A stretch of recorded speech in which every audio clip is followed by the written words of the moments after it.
Oh, sorry. I'm here to talk to you guys today about bargaining. This might be my last lecture for the year. It's really sad for me. Hope you guys learned something. Bargaining power. Your next best competitor determines your bargaining power. Your next best competitor is the value of the next best option. Your bargaining power is your ability to negotiate a better deal using your next best competitor. The range of possible outcomes shows both sides' next best alternative. Over here, you got, I wish I could point to show you guys, but the acceptable to buyer is the top. That's your employer. Acceptable to seller is red. That's you.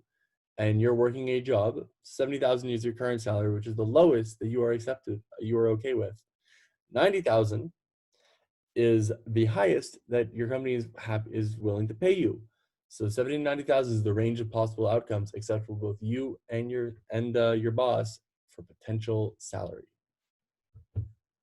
Improve bargaining power by improving the next best.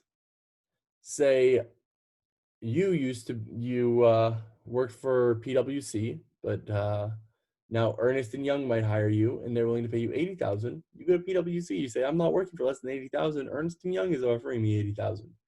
So that's how you improve your bargaining power, by improving your next best option. The holdup problem. Once you have made a relationship in specific investment, the other side may try to renegotiate the deal that you have in place so they can get a better deal. Example, a landlord raising your rent. This is called the holdup problem. Relationship-specific investments are investments that are more valuable if the current business relationship continues. Say you've got a couch that fits perfectly in your apartment. That's a relationship-specific investment. Or if you had to do something ridiculous to get it in, then you're never going to be able to get it out of the apartment. And so you know that once you move, you're going to have to leave it there. Relationship-specific investments. Landlord example, the holdup problem. So you have your acceptable to you at the top before your relationship-specific investment, before you buy that couch. That's the acceptable rent for you. Nothing to, I wish that they had put some dollar values on this graph, but it's fine. But then you buy this really nice couch. It's a perfect couch. It fits in really well. It ties it all together, and it was really expensive.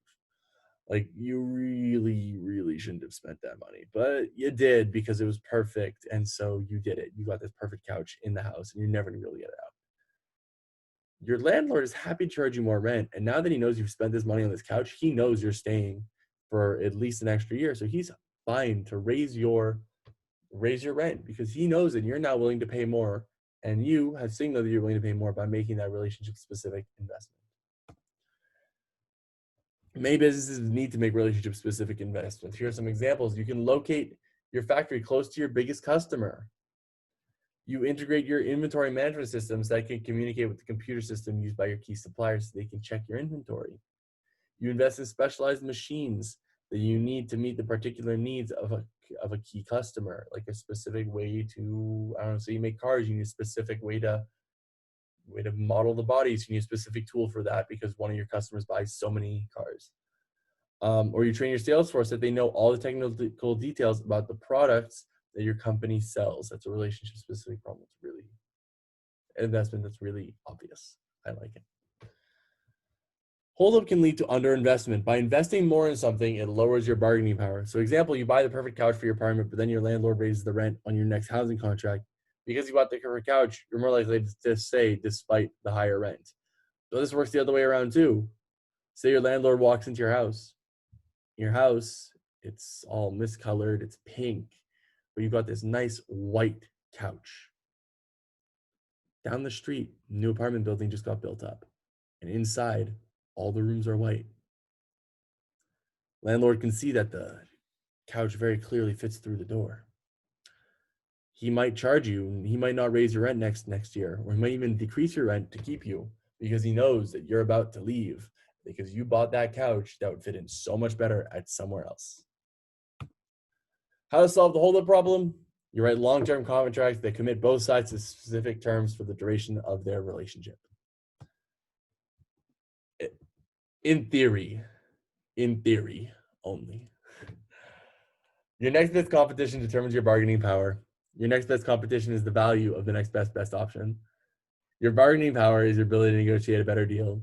Relationship-specific investments can lead to hold-up problems occurring, and hold-up problems can be solved by writing long-term, non-negotiable contracts.